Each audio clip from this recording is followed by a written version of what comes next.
Assalamualaikum warahmatullahi wabarakatuh. Perkenalkan, saya Reti Mardiana dari Prodi PAUD 2019 Universitas Pancasakti. Baiklah, kali ini saya akan mengupas materi tentang kecerdasan majemuk. Sebelumnya saya ingin mengucapkan terima kasih kepada dosen saya, Ibu Rita Anggraini. Baiklah teman-teman, sebelum kita mengolah atau mengkaji tentang kecerdasan majemuk, ada baiknya jika kita mengetahui dulu tentang psikologi perkembangan.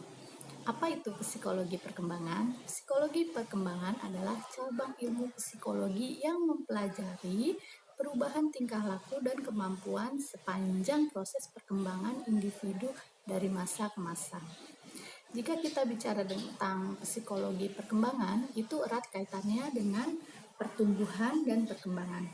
Pertumbuhan itu sendiri adalah perubahan yang bersifat kuantitatif menyangkut aspek-aspek jasmani seperti perubahan tinggi badan, perubahan berat badan, dan perubahan struktur fisik pada seseorang. Sedangkan perkembangan adalah perubahan yang menyangkut aspek mental psikologis manusia, seperti aspek pengetahuan, sosial, moral, keyakinan, dan lain-lain. Faktor yang mempengaruhi perkembangan secara stimulan. Ternyata perkembangan itu dipengaruhi oleh beberapa faktor. 1.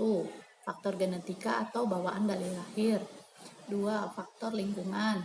3. Kematangan fungsi-fungsi organis dan psikis. 4. Aktivitas anak sebagai subjek bebas yang berkemauan. Selanjutnya, kecerdasan majemuk. Baiklah, sebelumnya saya akan menjelaskan apa itu kecerdasan.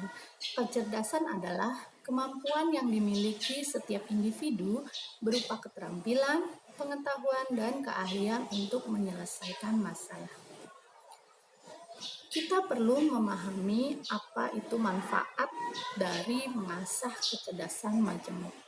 Manfaatnya adalah mengetahui potensi yang dimiliki, meningkatkan kompetensi anak, meningkatkan kemampuan untuk mencari solusi masalah, dan meningkatkan pemahaman bahwa setiap anak itu cerdas dan unik. Nah, itu yang paling penting. Selanjutnya, macam-macam kecerdasan. Ada 8 kecerdasan majemuk.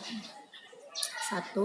Kecerdasan linguistik atau kecerdasan bahasa, di mana kecerdasan ini setiap individunya mampu menggunakan atau mengolah kata secara efektif. Contoh individu atau manusia yang mampu mengolah kecerdasan bahasanya dengan baik, yaitu seperti public speaking, motivator, MC, reporter, pengacara, dan lain-lain.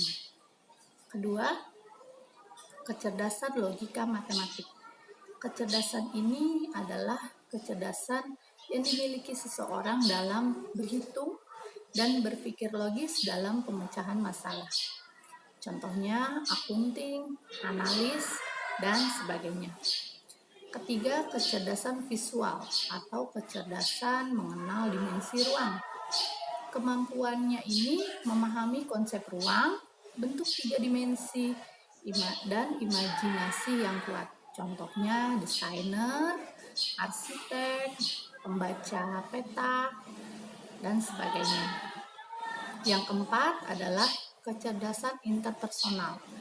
Kecerdasan ini adalah kemampuan untuk menjalin interaksi sosial, peka terhadap perasaan, watak, dan temperamen orang lain. 5. Kecerdasan intrapersonal, yaitu kemampuan untuk memahami diri sendiri. 6. Kecerdasan musikal, di mana kemampuan ini seseorang dapat mengenal dan mengolah nada. Profesi yang berkaitan dengan ini sangat banyak ya, seperti pencipta lagu, komposer, penyanyi. Oke. Selanjutnya adalah kecerdasan naturalis. Kecerdasan naturalis yaitu kemampuan mengenali lingkungan hidup. Biasanya individu atau manusia yang mempunyai kecerdasan naturalis ini sangat suka akan flora dan fauna, suka bertualang, naik gunung, nyelam di laut, wah pokoknya banyak. Yang terakhir adalah kecerdasan kinestetik. Kecerdasan kinestetik yaitu kemampuan mengendalikan gerak tubuh dan penglihatan. Profesi yang berkaitan dengan kecerdasan kinestetik adalah olahragawan.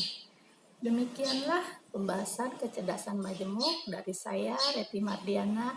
Terima kasih. Assalamualaikum warahmatullahi wabarakatuh.